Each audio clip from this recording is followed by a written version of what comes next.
Mesdames et messieurs, bienvenue sur le plateau de Prima Inseme, première partie. Le plateau que l'on quitte rapidement, le temps de retrouver notre Girondolo de la semaine, qui est Cristina Luzzi. Elle est là. Bonjour à tous, aujourd'hui nous sommes à Patrimonio et nous allons parler d'un des produits phares de la Haute-Corse, le vin de Patrimonio. Il faut savoir que le vignoble de 500 hectares partagé en 35 domaines produit chaque année 2 millions de bouteilles. Du vin rouge, du blanc, du rosé, du muscat. Aujourd'hui, l'appellation Patrimonio, première appellation corse à avoir été reconnue en 1968, est très prisée et s'exporte dans le monde entier. Mais c'est avant tout un métier de passion. Pour en parler, nous retrouverons un jeune vigneron qui, il y a une quinzaine d'années, a repris le domaine familial et qui transmet déjà son savoir aux jeunes générations. Je ne vous en dis pas plus, on se retrouve tout à l'heure dans Insem pour en parler. Adobo! À tout à l'heure, Christina. Jeunes et vignerons, ce sont les deux maîtres mots de l'émission du jour. N'hésitez pas à participer, vous aussi, à l'émission via les réseaux sociaux. Et on accueille celle qui a préparé cette émission avec deux jeunes qui arrivent. Ils sont de Patrimonio. C'est Célia Petrone. Bonjour, ça va, Célia? Et vos deux jeunes? Célia et vos deux jeunes, ça va? Prenez place. Prenez place, les gars. Aujourd'hui, nous allons vous parler de la génération Patrimonio, comme l'a dit Christina. Alors, vous savez que cette appellation, elle est riche en couleurs. Elle s'exprime sur tout le nord du Nez, où c'est une région qui est riche en parfums épicés. Et puis, il y a une curiosité. C'est le renouveau de vignerons. Il y a une concentration qui est là-bas. Et je vous ai amené un échantillon en plateau. Alors, merci à vous deux d'être avec nous. On va commencer avec Mathieu Marfise. Vous êtes vigneron bio, donc sur Patrimonio. Vous avez un style particulier, c'est que vous aurez bientôt une grande occasion pour déboucher plein de bonnes bouteilles. Racontez-nous ça. Alors, effectivement, je vais me marier l'année prochaine. Du coup, ce sera l'occasion de déboucher pas mal de bonnes bouteilles. Donc, elle m'a mis un peu la pression pour qu'on réussisse les vins. Plutôt pas mal cette année, voilà. Qu'on consomme avec modération. On consomme bonne bouteille, hein, on est bien d'accord. Elle est du métier, votre future, votre promise? Pas du tout, elle est avocate. Elle est avocate, d'accord. À côté, Nicolas Mariotti-Bine. Bonjour Nicolas, bonjour. Vous êtes vigneron bio. Votre signe particulier, c'est que ces derniers temps, vous avez été davantage maçon que vigneron. Et pourquoi? Parce que cette année, j'ai eu la chance de pouvoir construire ma cave. Enfin, de rénover ma cave. Et donc, j'ai passé plus de temps dans la cave que dans les vignes. Heureusement, on a bénéficié d'un super climat, d'un excellent millésime. Et ça a été ma chance. Donc, j'ai pu me consacrer exclusivement à mes travaux. Alors, vous êtes deux petits vénards, là, on a bien compris. Combien vous êtes en tout parce qu'on parle de jeunes vignerons du côté de Patrimonio. Vous avez les chiffres exacts? 36 vignerons, déjà. 36 vignerons. Et de jeunes? Et de jeunes... on est une douzaine, une bonne douzaine. Ah oui, quand même, effectivement, effectivement. Et d'ailleurs, il y en a un qui a rencontré Christina, je crois. Exactement, elle a eu la chance de rencontrer Jean-Baptiste Arène. On regarde.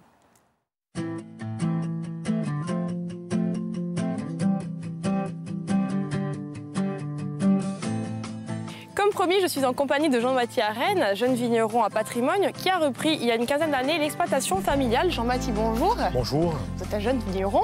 Oui. Et vous formez déjà les générations futures.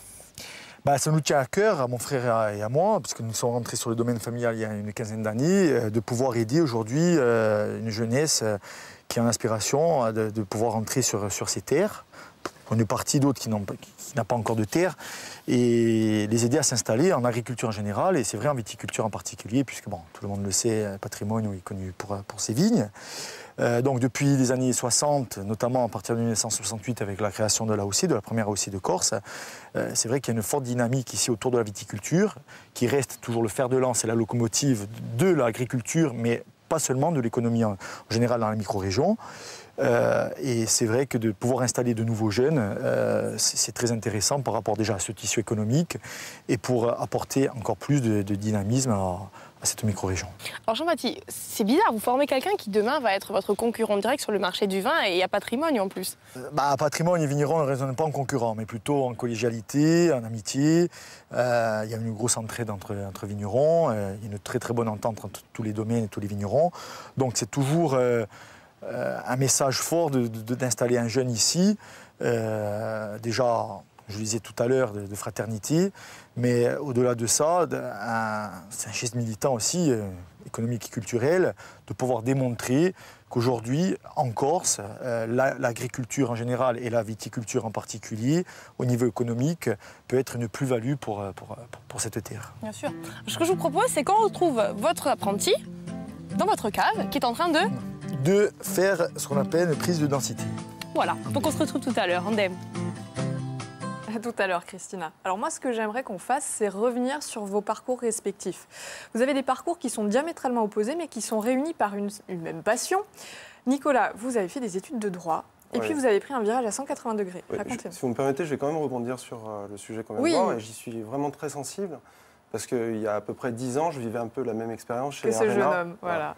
Donc j'avais été accueilli dans ce domaine pour y faire les vendanges 2006, et y faire un stage. Et avec je dirais le même engouement de Jean-Baptiste et d'Antoine-Marie, les enfants d'Antoine et Marie Arène, j'avais été accueilli dans cette famille et poussé. Alors qu'à l'époque, je n'avais rien. Juste la passion et l'envie de faire du vin, ce qui n'est rien. Mais comment vous y êtes venu ? Je ne peux pas vous dire. C'était vraiment une passion. Déjà, c'était un retour à la terre. Et je rejoins ce que disait Jean-Baptiste sur le côté militant, c'est-à-dire rentrer en Corse et cultiver notre terre. Donc il y avait cette passion d'être agriculteur. Mais le vin, ça fait toujours peur. C'est énorme parce qu'il y a la partie agricole, très difficile, très dure. Et puis après, il y a la vinification, qui en a une autre. Et puis la commercialisation aussi. Donc, de manière inconsciente, oui, j'étais inconscient à l'époque, c'est fou, parce que maintenant que j'ai fait ma cave, je vois les choses... oui, ça va mieux et ça va pas mieux non plus, parce qu'il y a beaucoup de travail et il faut payer cet outil de production. Mais néanmoins, en 10 ans, je vois le chemin que j'ai parcouru, grâce à eux, grâce aux Arènes, grâce à la famille Letch, grâce à la famille Orang. Ces trois vignerons de l'appellation. Vu le sourire et l'enthousiasme avec lequel vous en parlez, oui, oui, mais il a été aidé, mais vous dites cultiver notre terre, sauf que vous n'aviez pas de terre. Oui, mais nous, Corse, nous sommes attachés comment vous l'avez eu la terre? Comment vous êtes... C'est grâce à ces gens-là qui m'ont vu travailler, qui m'ont fait confiance et qui m'ont mis sur des possibilités d'acquisition. On reviendra sur le... Donc, ce qu'on vient de voir, j'en étais le fruit, donc je souhaite la même chose à ce jeune homme, de réussir dans sa démarche, comme ça a réussi pour moi. Mathieu, vous, alors un parcours complètement différent. Il n'y a pas encore très longtemps, vous étiez plutôt sur le périph' parisien et vous lâchez tout pour reprendre l'exploitation familiale. Exactement, oui. Donc, moi, pour ma part, je suis issu d'une famille de vignerons patrimoine. Donc c'est vrai que, on va dire, l'installation s'est faite plus simplement que Nicolas de ce côté-là.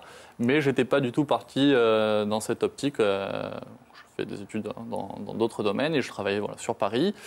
Et puis bon, c'est quelque chose qui trotte quand même tout le temps dans la tête que lorsque vous avez connu vos parents. Ils le savaient, vos parents, que vous alliez partir pour revenir, en fait, non? Voilà, oui, ils devaient s'en douter. Et donc, un jour, j'ai eu le déclic. Je me suis inscrit à une formation par correspondance viticulture-œnologie. Et je suis rentré aux côtés de ma sœur maintenant. Et on a repris le domaine avec nos parents qui nous aident toujours. Chacun sa partie? Chacun fait ce qu'il veut dans sa partie? Non, c'est pas ça. Non, pas du tout. Non. Même si on a chacun plutôt nos spécialités, après, on fait tout en concert. Voilà. Alors, au-delà de la même appellation, l'appellation patrimoine, vous partagez aussi une agriculture biologique. Alors, est-ce que vous pouvez nous expliquer quel est l'intérêt, les avantages et les inconvénients aussi de cultiver en bio? On est le fruit de notre génération. Et ce n'est pas un effet de mode, c'est simplement notre manière de vivre et de consommer. Donc de la même manière, comme on est passionné, la base, c'est de produire le mieux possible. Pour notre santé aussi, puisque c'est nous qui sommes exposés à ces molécules qui sont dangereuses, avant que ce soit le consommateur. Et puis, je vous dis que j'aime ma terre, donc ma terre, je veux la protéger. Partant de ce principe, j'essaye d'avoir un impact le moins traumatisant, le moins polluant sur cette terre. Donc cette démarche, moi qui suis un peu plus vieux que toi, mais je l'ai eue, et la génération qui suit, là, avec autant, voire plus de conviction que... Alors cultiver en bio, ça veut dire quoi? Ramasser à la main? Déjà, ça veut dire, dans le mode de production, travailler le sol le plus proprement possible, c'est-à-dire avec des moyens mécaniques et pas des moyens chimiques, donc pour le protéger, et ça se voit. Nos sols sont vivants. Voilà, c'est... Et au-delà de ça, les vins naturels aussi... Comment ça se voit? Parce qu'il y a une décomposition de la matière organique, parce que vous avez une richesse. Si vous creusez, vous allez trouver des lombriques. Il y a une vie dans ce sol. Un sol qui est travaillé chimiquement, ça se rattrape toujours. Et on est d'accord que tous, là, les 12, vous êtes tous dans la même démarche? Oui, on est tous dans une démarche. On est en conversion ou on est en bio. Voilà. Et de cette même manière, cette influence joue sur nos anciens aussi. Donc l'appellation patrimoine tend à basculer, ou basculera prochainement. Là, déjà, on est à plus de 50% de vignerons bio sur l'appellation. Et donc, il y a de plus en plus de vignerons qui sont en train de franchir le pas. Alors, l'idée, c'est pas d'opposer le bio et le pas bio, c'est plutôt d'accompagner, de dire, vous voyez, ça marche aussi en bio. On arrive à produire du vin, on arrive à vivre avec un domaine en agriculture biologique. C'est plus dur quand même. C'est plus dur, voilà, c'est plus de travail. Oui et non. Il y a plus de risques, oui ou non? Mais non, oui et non, parce que... qu'il y a plus de risques financiers. Voilà, parce qu'on se dit... Voilà. Donc oui et non. Non, oui et non, parce que finalement, cette terre, on la protège et on rend notre travail pérenne. Si, en travaillant comme... avec cette idée un peu des années 70-80 que le chimique va libérer l'homme du travail, eh ben on s'aperçoit, et comme on le voit sur tous les risques et tous les désastres alimentaires, eh ben, ça vous revient toujours dans la figure, quoi. Donc ces sols qui sont travaillés chimiquement, ils meurent. D'accord, mais alors les risques ils sont où? Il peut y avoir des pertes des diminutions de rendement, on va dire, par rapport à un coût de production qui est supérieur. Donc il y a un coût de production qui est supérieur. Donc derrière, il faut être sûr de pouvoir valoriser son produit et de pouvoir encaisser ces diminutions de rendement, donc ces diminutions de production. Puis il y a vin naturel aussi. Alors vin naturel, c'est encore une autre démarche. Voilà. Mais il ne faut pas vraiment l'opposer, parce que là, pour le coup, ce qui se passe dans la cave, c'est le choix du vigneron, et après, c'est une affaire de goût. Quand on fait le choix de faire un vin naturel, c'est que... De la même manière qu'on aime son sol, sa parcelle, on veut retrouver dans son vin l'identité de la parcelle. C'est-à-dire on ne veut pas avoir un vin qui soit homogène ou standard. Donc on veut retrouver, avec plus ou moins de réussite et parfois même quelques accidents, parce que c'est des prises de risque importantes, et donc économiquement ça se paye aussi, eh bien on veut retrouver un goût. Et c'est vrai qu'à Patrimoine, quand on goûte les vins, il y a une identité. Il y a un goût du terroir, si vous voulez. Vous aussi, vous êtes en vin naturel. Oui, d'accord. Voilà. Moi, j'aimerais revenir sur cette appellation patrimoine, qui est donc la plus jeune de France, pas au sens la plus récente, mais au sens où il y a une concentration de jeunes vignerons là-bas. Comment est-ce que vous l'expliquez? Pourquoi un tel engouement des jeunes? Alors, il y a des reprises, comme c'est le cas avec Mathieu, et heureusement, parce qu'économiquement, ça fonctionne. Mais est-ce que c'est un heureux hasard ou est-ce qu'il y a une volonté et des possibilités là-bas? Il y a des possibilités énormes. Et il y a un terroir très très beau terroir. Qui est attractif. Moi, je ne suis pas de là, je suis de Bastia. Donc, et je ne suis pas le seul. Domaine du Dicel, Christophe Ferrandis, Cordeliane, Perfet. Et puis de futures installations. Comme on vient de voir dans le précédent reportage, c'est une région qui attire parce qu'il y a un très beau terroir et on sait que qualitativement, les vins sont au rendez-vous. Voilà, il y a des exemples de réussite. Il y en a très connus, mais lorsque vous goûtez les vins, vous vous rendez compte qu'il y a quand même un niveau de qualité qui est là. Et il y a une mosaïque vraiment de terroir, donc ça permet à tous ces jeunes, en fait, tous ces vignerons, d'exploiter. Chaque parcelle est unique. Il y a des sols très différents, il y a des microclimats très différents. Donc on peut y mettre sa touche. Donc, Voilà, on peut mettre sa touche, et donc il y a des expressions très différentes. On va aller dans la cave justement de Arène. Mais juste avant ça, il y avait un tweet, on le lit ensemble, parce que pourquoi le vin corse est si cher? Alors c'est parce qu'il est naturel? Si cher, oui et non. Enfin. Répondez. Mais je vais vous répondre. Il est cher, non, il n'est pas cher. Non, pas cher. Par rapport à l'investissement, selon vous, il n'est pas cher. Là, je viens de faire une cave, je peux vous assurer que pour rendre rentable l'investissement, il faut produire énormément et donc réduire ses coûts de production et faire des vins pas top. Et si on veut vraiment y mettre la qualité, il faut mettre le prix, c'est un prix. Et alors on ne peut pas en même temps revendiquer et observer que les vins corses ont progressé, énormément d'ailleurs, puisqu'on les trouve sur les plus belles tables de France et du monde, et reprocher qu'ils soient chers. Oui, qualitativement, je veux dire, le rapport qualité-prix est plus que correct. On regarde que la relève est assurée. C'est Christina qui l'a rencontrée.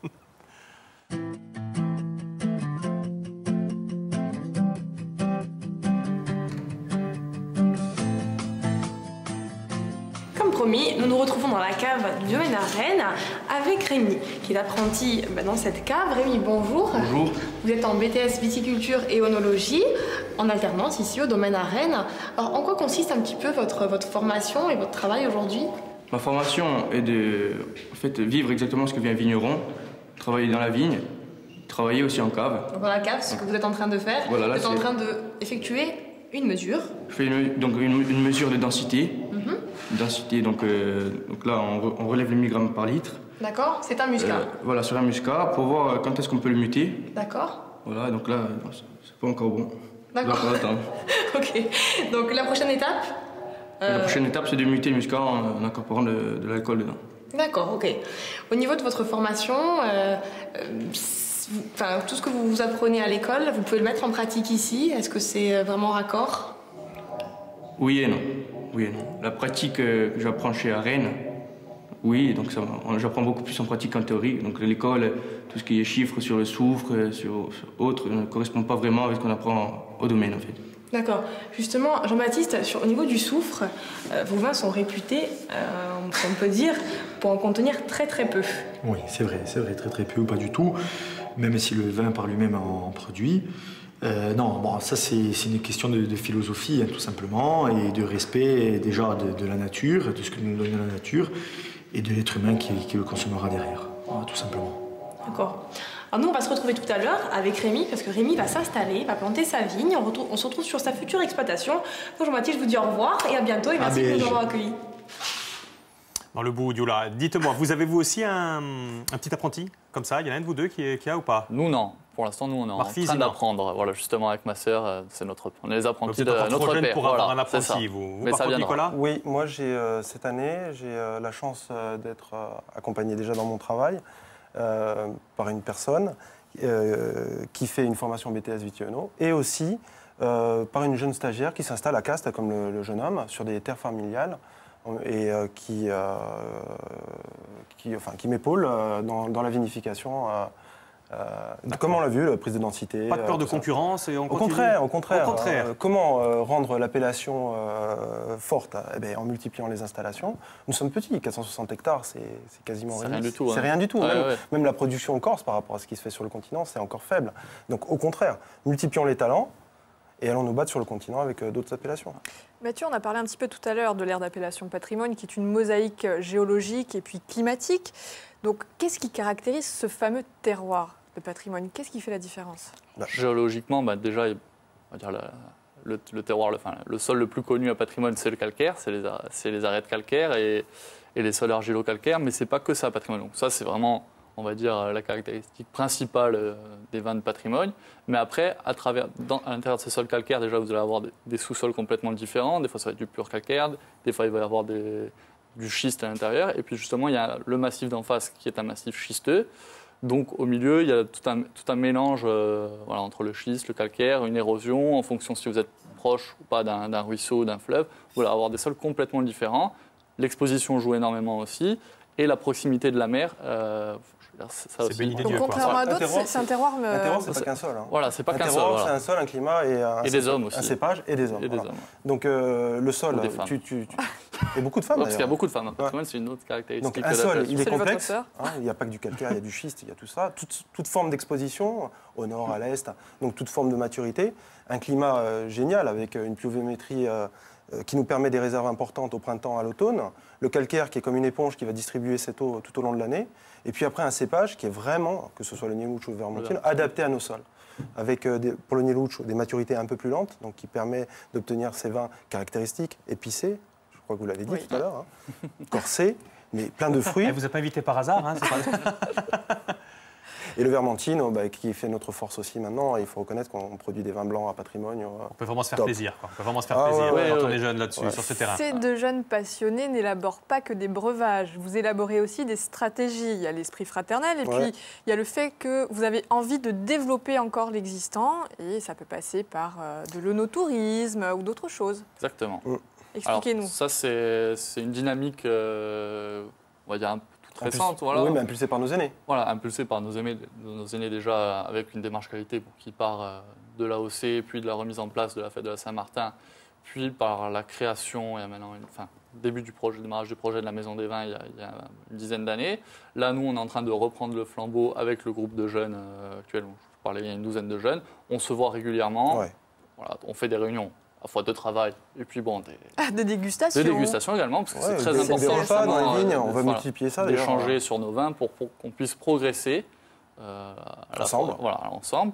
Et au niveau de l'appellation, on cherche vraiment à multiplier les manifestations, déjà pour faire connaître notre appellation, pour faire connaître notre travail, notre philosophie, et ensuite développer, on va dire, tout ce qui est un peu onotourisme autour de l'appellation, et ça notamment, un des projets phares autour de ce développement de l'onotourisme, c'est la Maison des Vins à Patrimoine.